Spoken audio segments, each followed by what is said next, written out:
Wow, there's a lot there. Pictures happening, yes. Smile for Facebook, guys, quick. Oh, where do we begin? I have many questions, so I'm going to start with one of mine. I'm going to go through. Here's a question I'm interested in general, and I wonder if anyone could answer this one. Is how do we keep claim of our work copyright-wise? I'm very interested in that. It's a very it's a question that I feel it can apply to all of us, and maybe people in the room who maybe don't know how to do that sort of work. And I'm sure we can delve more into the work from other questions that I have as well. But this was one I wanted to just put out at first. And Katrina, I know that you've had some of your research in co-authorship in that sort of sense. So I wonder if maybe you could begin and ask about how you and Harold ensure the ownership of the work between you. Is it a thing that you both decide together, this belongs to all the artists that were involved, or is there one company that owns the rights of the work? Do you mean specifically with this work? Yeah, specifically with that work, or? Well, I guess for me it's more important what the collaborative, the creative process is. Right. Ultimately, you know, Screen.Dance, as Mitch kind of alluded to, you don't really go into Screen.Dance for money as such. No, I said you do go into. Oh yeah. So I guess I wasn't expecting to talk about finances actually. No. But I mean, in terms of this work, it's for me. I think I mean we haven't specifically talked about it, but it feels usually with the work it's actually more about responsibility to the work in terms of, you know, we are now jointly responsible for taking the work out into the world.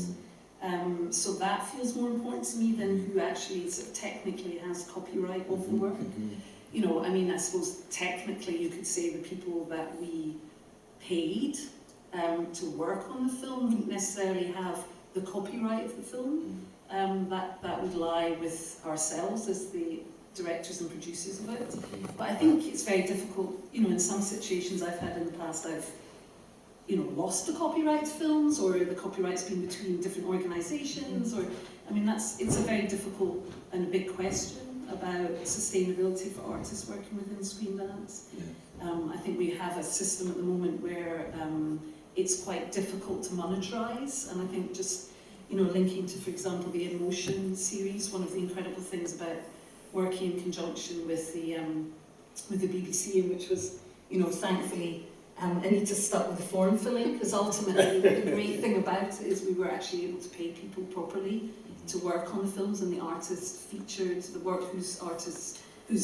artists whose work is featured were paid something towards the copyright of that work. Then I guess individually it's for them to work out who gets that money when it's a collaboration. Yeah, it was just a question that I was quite interested in, because when I first started, I used to write my treatment and then post it to myself. And then if you post a special delivery and don't open it, if someone was to perhaps, you know, take your pie, as Mitch said yesterday, you know, and take your work and maybe copy it, for example, you know, how do you protect that from happening? Well, you can't. You can copyright your work, but it really won't do any good. Perhaps the copyright laws are different in Europe. By the way, can you hear okay with the mic speaking? Yeah. You can copyright you can't copyright an idea. You can copyright absolute specifics, like I said these words, or you could even try to go, I did this movement, but even that will be difficult. So it's totally unprotectable. I mean, look at Beyonce and Anna Teresa de Keersmacher. I mean, she does basically the exact same piece. But she's Beyonce. Do you want to come after me with your lawyers? I don't think so.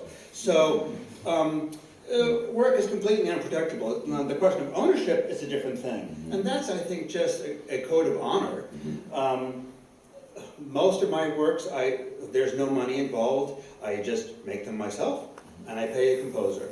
A lot of my pieces have been commissions from dance companies, and so I just say, well, we'll co-own them. You can show them, I'll show them. If I get distribution for one, which is rare, but it happens, if like Studio Canal Blues says, has distributed some of my films. And when the money comes in, I just split it with them. You know what I mean? It's like I was truly alluding to before, there's no money in this. You know, I make these films because I have to.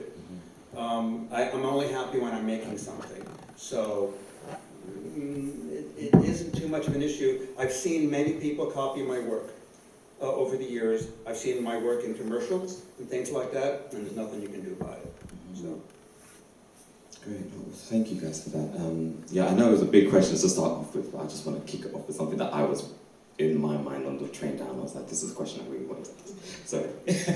But so as a next question, there's a lot about collaboration between these works. And Mitch, I noticed in your talk as well, and even in your festival, Dance at 30 frames per second, you interviewed myself, who happened to be a part of that festival, and then screened the makers talking before the work. And even in your presentation here, we're seeing the makers waving at us, and especially just talking of the behind-the-scenes process. I just wanted to open it up and ask, why is it so important that we see the process of makers, not just here in these spaces, but also within our works, maybe behind the scenes, even the ending credits, we see a little outtake there. Why is it important we see a little bit of that process? For anyone can pick up on that. Yeah? I think what really interested us about this is that in my role, I spend a lot of time with choreographers and artists, and I am able to be part of conversations about what informed them, what influenced that work, what were they grappling with. Quite often, I think it's really quite big ideas. That thing that Lucas says in his about distilling down, that being really the role of the artist, to distill big ideas down. And I think particularly in dance, that isn't always recognised. Dance is something you watch and you applaud, and the thinking behind it isn't given that same exposure. You know, dancers are bodies and movers and that. And so I'm really, one of the things that drives me is about, well, how can we open that up more? Where can we, whether it's artists sharing practice together or with their audiences or with artists from other forms, to give space and acknowledgement to those ideas, because then I think that feeds other people. And so what that informed this was the opportunity to give some space to that, to these makers and artists as thinkers as well as creatives. Thank you so much. Well, for me, I really found in the dancers and performance a total experimental way to approach to some ideas. I had a really, sometimes a technical way of seeing something, but when I'm talking and when I work with the performers or choreographers, I can found and I can work with really another type of language, and I have advantage of that type of language. It really turns me on. I don't know how to say it. I really enjoy that crossing in this type of language. I don't want to repeat myself, but it's that the thing that I found that I didn't found in any other place. To combine different way to express an idea, and how every single part of this new language can live together and make another third signification. And I don't know, I really love with the idea that films can make the thing eternity, like live forever. So we can combine that idea of the movement that is very light and very like instant, and combine it with something that will be there forever. It's like a really good combination. I really enjoy that. Do we have any questions from the audience? Perhaps for anybody on the panel today? Yeah, go for it. Just pass the mic. Oh, thank you, Anna. I have a question about the length and how do you prepare yourself for when you make dance film? Because we've seen a really long film from Katrina and Harold, and then we've seen really short one from Lucas and Selena, and I was actually surprised when your film ended. So I'm wondering, what do you keep in mind when working on the dance film in terms of length? Do you allow the material to exhaust itself and you finish when you said enough? Or you continue expressing yourself until you've expressed yourself? Or you keep in mind, for example, festival limits, so it sits in the program, so it has to be 7 minutes. If it's 8, we might not be seen.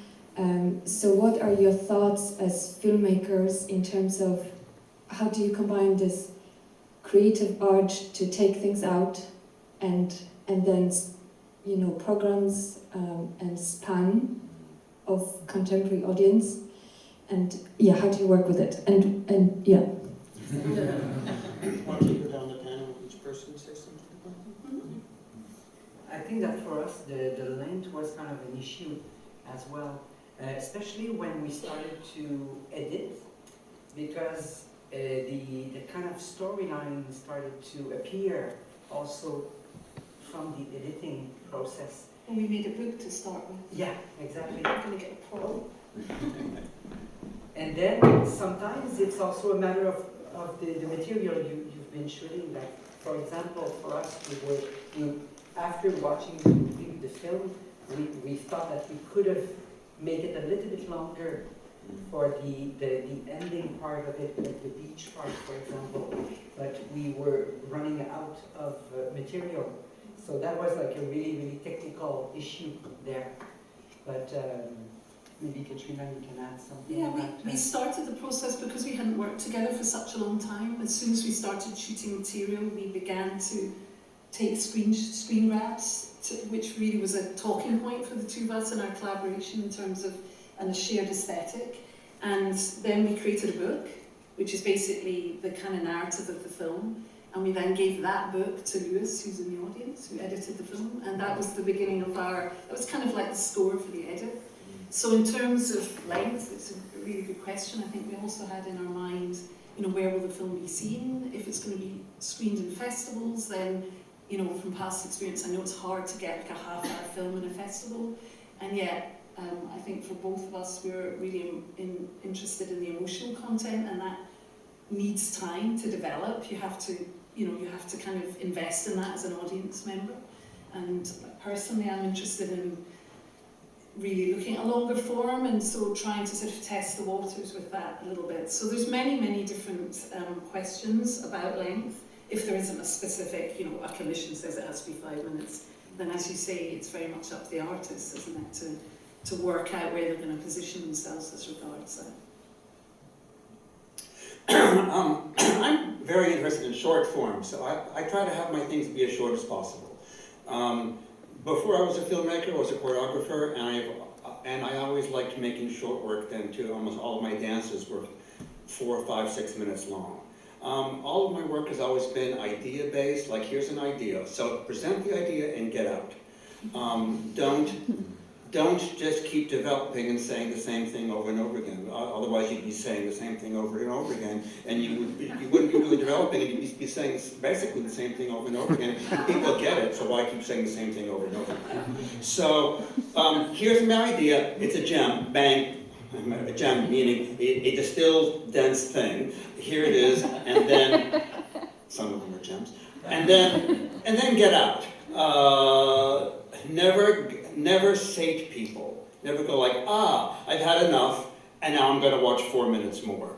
So otherwise, it's less of a thing. So most of my films also are 4, 5, 6 minutes long. This one is 10 because there were 52 people, but it moves by fast, and you never really feel like it's long.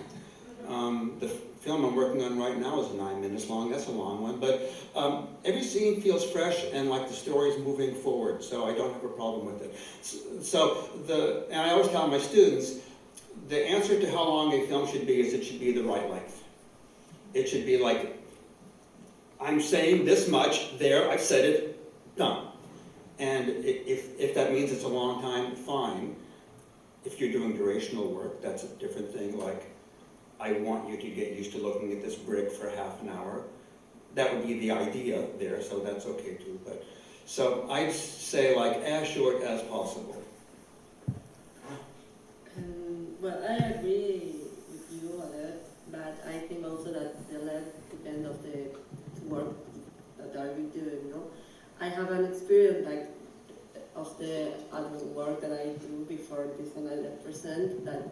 The final length, it was like 15 minutes and 30 seconds, and that length really disturbed the distribution route of the work, because we had this discussion with the choreographer. It's the same typology of work that I present with Mariana and Juan, and we discuss a lot in the editing room on how long have to be. And I'm just saying that it had to be 15 and 15 because there is a lot of festivals that ask work of 15 minutes, and at the end I lose the conversation. So the work was 15 minutes and 30 seconds. That it was no difference at all. And finally there were a lot of festivals that I couldn't submit the work because of that 30 seconds. So I think that it's a thing that you have to keep in mind in the editing room, because there's no money, there is no focus on this type of work. So if you don't give you a help to make the work, I don't know, travel around the world, nobody wants to help you. So you have to keep the eyes on that, because there are requirements in the festival. So in that experience, I learned that the lengths really matter. So I made, after that, I made this one of 3 minutes of length. So it can be in any festival that I want. That's why I'm here too. So it seems like it's the right direction for me. We can always just have screen dance content, and the audience just like, when everybody raises their hands, it's enough, they just stop it. That'd be a good way to preview and test out a film. Well, as a point of information, that is actually the way they screen when they're doing Oscar considerations for short films. It's retired producers for the most part who do that, and they see it in the Academy screening room. They all have little flashlights, because I knew the house manager of the theater. And they would be watching the short films, and when they felt like I don't want to see anymore, they put on their flashlight, their little teeny pen light. And when about a third of the audience had their lights on, they would just stop the movie. The projection would stop it, and they'd cue up the next one. Wow. So, with emotion, and working with the space on this, the distribution was digital. It was through social media, so Twitter, Facebook, YouTube, and the producer we worked with from their guidance through it was all about keeping it short and snappy, and that attention span thing and stuff. And I think Katrina, we had some conversations about, so out of the 4 pieces of existing work, 3 of them are around the 3 minute. Yeah, I think 2 of them are like Lucas's, and there's another one, they were about 3 minutes. There's one that's about 4 or 5 minutes, the Stas's one, and then there's one that's 12 minutes long. Yeah, and there was conversation about, and they were, I think they needed a bit more persuasion that actually that film needed to be that length. It was that length in terms of what the artist had made and what was saying, and for us to then use it in the series. mean, it's the quite interesting challenge of, I mean, I direct a lot of television. This is the first thing kind of documentaries I'd specifically directed for social media. And so there's kind of interesting discussion around really, you're assuming really in television there was always, a sense that you'd probably have like a minute or two, maybe 3 minutes to get people warmed up and interested, and hopefully they'll watch the whole of your half-hour programme. Social media, it's, down to really 10 seconds, the first 10 seconds. So that was really useful to work with Katie, the social media producer, just to make sure that in those little which the interviews obviously came at the beginning of the package, that we captured people's attention and piqued their interest, as it were. But I also felt like in making the selection from Monica's original kind of 2 even programmes down to 4 films that we were going to showcase through Emotion, was to try and get the balance between saying, yeah, okay, we have to acknowledge that people watching online are not maybe going to sit through a half-hour dance film, but on the other hand, Cells of Illegal Immigration Education, which was the longer film, which was 12 minutes long, felt very, very important. It was a very important story to tell about the history of Palestine and the oppression of free education there in a particular period of time. And that felt really important. So I think with all these things, on the one hand you have half an eye on the market, as it were, the marketplace, and a bigger part of you, your heart, and the other eye has to be on what you actually think is important. So if the work needs to be longer, then it should be longer, and it will find its own space and audience to be seen. Obviously that's not the case if someone's giving you 50 grand to make 5 minutes, then you make 5 minutes and you don't quibble. You cut your 30 seconds off. If I make 6 minutes, do I get another 10,000? It doesn't work like that. So it's always an interesting conversation, and I think with the Emotion, I think what was exciting, in terms of the wider field of Screen.Dance is, here's a potential other place for work to be seen. It doesn't suit every piece of work necessarily to be watching it online, but some pieces of work, and I think we were lucky to have a selection that it really did suit those works. Then it's amazing to be able to reach that kind of size of audience, which is impossible really in any other way, given that television doesn't really exist in the same form anymore. So yeah, it was interesting. Do you have anything to add? Yeah, I mean, I think that, so go back to what Mitchell says, the film is as long as it needs to be, in a way, and then, and I mean, both this film was actually made for a competition, so the limit was 3 minutes, so I know that it has to be, I mean, another competition I have is 5 minutes, so I know that's the limit I have to work with. It's a good limit, but for my installation work, I have a lot of leeway in terms of how long it could be, but I understand that it's really down to you as a filmmaker, like what sort of work do you like to see? What sort of dance film you like to see? Some of the short ones. Because I've seen a lot of experimental films through the last few years, and I always prefer the short ones. So I know that the dance film I make will be relatively short until I have something really big to say, which I don't really see big to say. Yeah, I find that when I'm cutting it, it's literally, my first cut's always 15 minutes, no matter how long, 15, 20 minutes, and then I have to concise it down, because we really, we love, it's our baby half the time. And sometimes I get a different editor in, because they can splice and not have that, that connection to it, perhaps. Okay, let's get some more. There are more hands up at the top. Can we go to Philip there next? Hi there. Thank you, everybody. I just wanted to give a little addendum to that discussion about length and duration. In Canada, there was, and still is, but it's been reduced, a form called the Bravo Fact. And Bravo Fact actually put a lot of Canadian filmmakers on the map, us included, I think. The system was such that you would create works up to 5 minutes and 59 seconds. It could be shorter, but it couldn't be longer. The idea was, and it was pretty genius at the time, and it would be every art form you could imagine: opera, poetry, dance, etc., etc. And there would be after every popular television show on the Arts Channel. It was called Bravo. That was the Arts Channel. So Sex and the City, Law and Order, whatever the remaining portion was, they wouldn't put commercials. They would have commercials during the show, but afterward they would put a Bravo Fact. And so you had, and the idea was to match a filmmaker with an artist who was creating work, so a choreographer, etc. And this, they would give you up to $25,000, something like that, to create these short films. And it resulted over something like a decade, or close to a decade, just a multitude, hundreds of films that were created. And the idea was just so right in the sense that people watching Sex and the City or whatever it was, they would hang on and they would suddenly see art. And that was astonishing. Yes.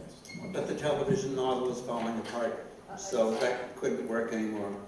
Well, And one of the things with the length, because it was for broadcast, if you went a second over 5 minutes, you had a lot of paperwork to fill out, because that fell into the Canadian Audiovisual Corporation, whatever. So I think once we had one of our shorts, 602. it was over by 3 seconds, and it was already locked and printed and out there, so we had to do the whole Capco thing for 3 seconds. Yeah, so we really worked within that format, and it was interesting for us. We created 6 5-minute films over a few years, and it was a really good test, to really see how you had that idea and you had to express it within 5 minutes or less even, but we usually hit the 5-minute mark. And there was no editorial controls. Yeah, we had all the rights to the work. Yeah, and we retained the rights as well. Even though it was commissioned by Bravo, we always had complete control, and we retained that afterwards too. But it doesn't exist anymore. So. Good times now. Could we go down to Indiana and then Seema up at the top? We'll come to you next. Thanks very much, Omari, and the entire panel. I was struck by Selena's work, collaborative work in particular, but it's probably a question for everyone.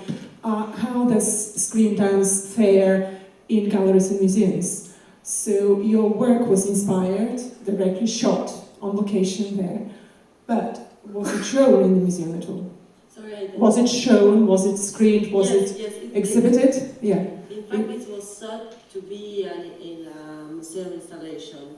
It has that end so disrupted because the original idea is going to be an infinitive loop. So the video was like in exhibition with all the other work of the artist. Mm. And yes, the idea the first idea is that being in a museum. So then it made the cut to others precursors. But yes.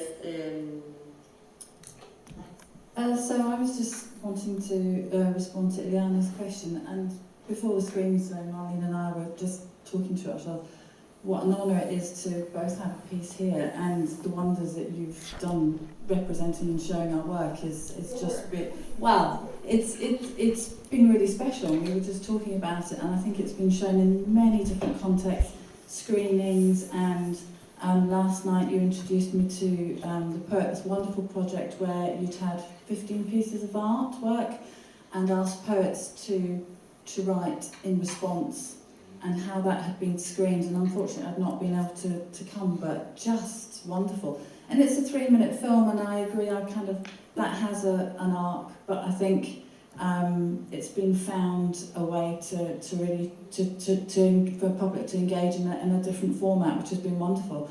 But also about getting works in galleries and museums, it's so difficult. I've made an installation piece with many of you know choreographer Rosemary Lee. We made a 17-minute installation piece. Interestingly, because we knew it was installation, I don't think anyone can actually tell where the beginning and the end is, and that was very clear for us. We did put on the wording that it was 17 minutes, and actually it's been on tour to many churches and cathedrals, and we can't get it out of churches and cathedrals into galleries. Partly because none of us have a degree in fine art. That's the one thing in this country, I think, a little bit. But about people's attention is also really interesting, and then you because sometimes you go and you just watch from a corner, and occasionally people come and they stay for 10 seconds, and sometimes people stay for an hour. And you kind of have to let go of that preciousness of hoping they'll stay for the whole arc. And then there was one occasion in London, 2 mothers and 2 daughters. One lay on the floor nearly asleep, and the other one watched it twice, and the second time joined in a lot of the movement, which was really beautiful to watch. So it's letting go of that preciousness. Oh, but you missed that moment. Oh, but you missed. It's just how do they engage, and then a lovely personal special moment, taking my mum to see it in Edinburgh. She lives in Helensburgh, and there'd been a young man sitting there, and I think Rosemary said he'd been there for nearly an hour. And my mum said, "Well, if you want to go and get the autographs, they're both out there." And I thought, "Oh my God, only a mother can say that." But it was so. There are lovely special moments. I think that if you are able to come and be with your installation, and it's a different way. And I think it's really, I wish there was more dance screen work in galleries, because sometimes you go and see things, you're like, Yeah, I think there's a lot of incredible screen dance makers that I wish their work was in galleries. Was that true? Thank you.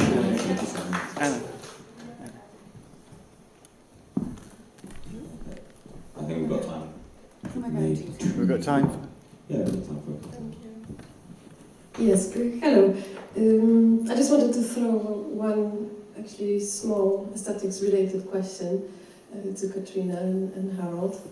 Well, thank you very much for all inspiring presentations today. I connected to this one especially because, having come from Aberdeen to then, it was funny for me to reflect back, and Katrina shared a lot of depth to this moment as well, which is really lovely to hear about, the amount of time in life that we spend chasing dreams and following our own desires as artists. Because I picked up Katrina's book really years ago as a filmmaker myself. I think it was published in 2006, and I picked it up around 2009. And then soon after, I found out there is a program in filmmaking that Katrina was running in Dundee, and I was back then living somewhere between Holland and Poland in southern lands. And then I was thinking, Dundee, my God, there's something somewhere in the north of God knows where. And look at me today, having come from Aberdeen, south, to join you. But so thank you very much for giving that depth. I really appreciated it. But my small question, distilling from that bigger image, was just appreciating the film that you showed today in its raw aesthetic. I found it really minimalistic and raw, which was really beautiful and touchy on many levels. And one little thing that caught, I don't know, maybe it's a big thing, that caught the eye was the bandaged finger on Harold's hand. So just that curiosity, in terms of artistic choices, where it came from, whether you were suffering indeed. Well, actually, that wasn't like an aesthetic choice, like a state of life, because 2 days before I left to come to Scotland, I just cut my finger chopping vegetables. And those, we call it mandolin grater, a new one, really sharp one. So back then, and especially in my work, hands are really important. I put really lots of emphasis on that. So just touching each other, for me, it's so important. And since the work was so personal, it became so personal. So of course I had to touch Katrina more than once, and more than like hiding my finger and then touching her. So we've decided to, it will become something kind of a part of it, as much as a piece of costume, or, and then actually we started to look that little finger there, here and there, somewhere. So that's how it Take all your fingers. It's actually an interesting, it relates a little bit back to one of the questions you asked before, which kind of went off in another direction, but I was thinking about when you were talking about showing process. And I was thinking, for me, you know, Screen.Dance is inherently postmodern, and therefore the process of making is very, very important, which is why I think it's, you know, we always enjoy talking about it. But I think, you know, what we're trying to show on the screen is not a make-believe world, it's us. And that everything about the choices we made and make about the aesthetic, the use of the camera, the way it's edited, is really just about engaging with the core of the work, which is our relationship. Therefore, it's not an illusion.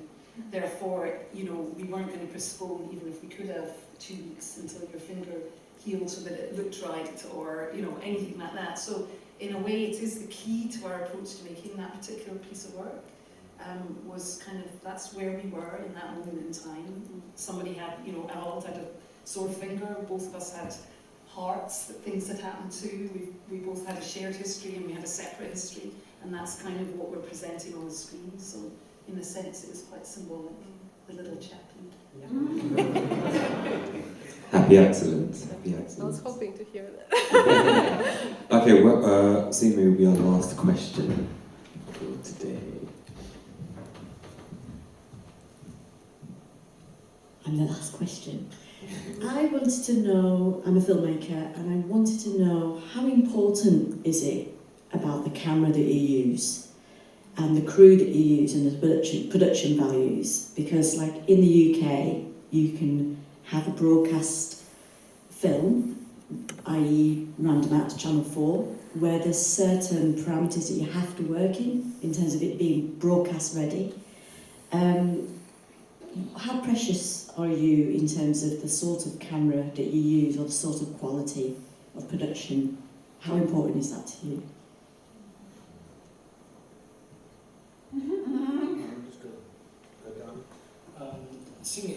I think it's project dependent. Like the moving program was shot on my FS7, so I know that camera really well. It's a camera that can get good sound and good images, and just I can tweak a little bit, and it's quite comfortable handheld. It's built to be filmed, and then it's the right camera for the project, and then I know that it can last. The images is good, and it will last. I mean, even though it's only 2K. And then, but I'm just about to go on another residency tomorrow where I'll be shooting on DSLR, and that will be an installation piece maybe for galleries. And I know that that's the right camera because it's portable enough, and then I don't need sound. And then, images is good. I'm happy with this, how it looks. I started as a photographer, so for me, visual is always integrated in my thinking of what I use. And then, but I'm also been thinking about. I've also been using my phones a lot to sing, so it just really depends on the project, I guess, and then, yeah, and I think broadcast is quite loose at the moment in terms of what they require. Like I'm finishing a small project for BBC at the moment, and they just say that, okay, 50 megabits per Mbps, and then 422, you know, so which most cameras can reach nowadays with help, yeah. Yeah, I'm totally agree with you. It's like I consider the image has to be in harmony with what we are saying and we are doing. I did a job all shooting like with GoPro cameras because we searched to reproduce the idea of the security cameras, so we put it in different places, and we in post-production we worked in black and white because there is a stylistic decision. And also I always choose a light camera because I really like to move in this type of works. So light camera that have a variable lenses because there is a lot of improvising and at the moment that we were researching how to film this. So it's that I'm between that two things. So what is the treatment of the image that I want to arrive at, which is the more used camera that I need in both sides, no?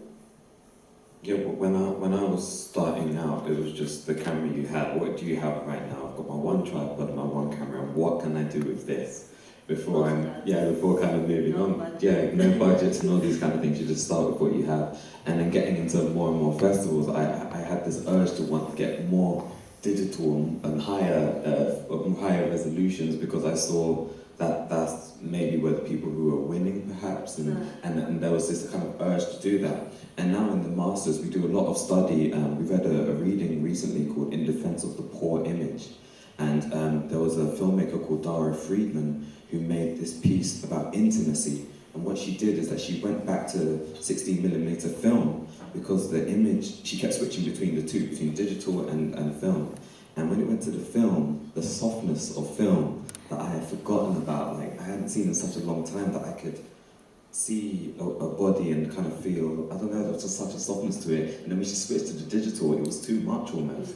And then I forgot that feeling, so I'm getting more of an urge now. I didn't grow up in the film era, so everything was digital. So when I speak to veterans of Screen.Dance who have worked with film and understand what that is, I'm so intrigued to one day work with it. So I'm definitely intrigued, and I don't think that's going to stop my maybe working with it in the future. But there is, you know, with commerciality and the things that we watch every single day, there is a pressure to kind of want to be in that realm of highness. I think we're done. For myself, I prefer to use a camcorder than a DSLR. I like the form factor of being able to like move like this. I do like to have like a light camera that I can be nimble with when I'm moving, and holding like this. I just don't like to move that way. I don't really believe in 4K. I don't think it's necessary. I think it's just a gimmick. I mean, scheme to sell more equipment, but a lot of the band film was shot in 4K because of the thing of like needing to scale up. So I tell people to like shoot a little further away, and then I could scale it up. So that was 4K, and I got a camera just for this recent film that I'm just editing right now that does extreme slow motion, because I just needed some of that. Oh, and another thing I wanted to say also about the camcorder versus DSLR is DSLR has a fantastic image, but it's a very narrow depth of field, which has a filmic quality. So like when I shoot down here, one person will be in focus and everybody else will be soft. That's the way it is in the movies, but for dance, I want a lot of things in the Z-axis to be in focus. I want, like, so I can see someone here and then the dancer back there. I want to see them both in focus. And a camcorder does that and a DSLR doesn't. And then you also have to, besides composing, you have to follow focus the whole time. So that's a reason that I prefer a camcorder. But I did just want to read one quote that I tell my students. This is from some anonymous photographer. I don't know who said this, but when people ask me what equipment I use, I tell them my eyes. And on that note, we will end there. Oh yeah, go on, go ahead. Yeah, so I think it also depends on whether the filmmaker is shooting it or not. Because if you have someone else shooting it, then it becomes another kind of collaboration, and then another level of communication, then how it's going to work. I mean, if you're shooting it yourself, then it's the best equipment you can get, and then the most comfortable one you're operating, I guess. Thank you everybody. Can we please give a big round of applause for those speakers today? Thank you guys so much for joining us.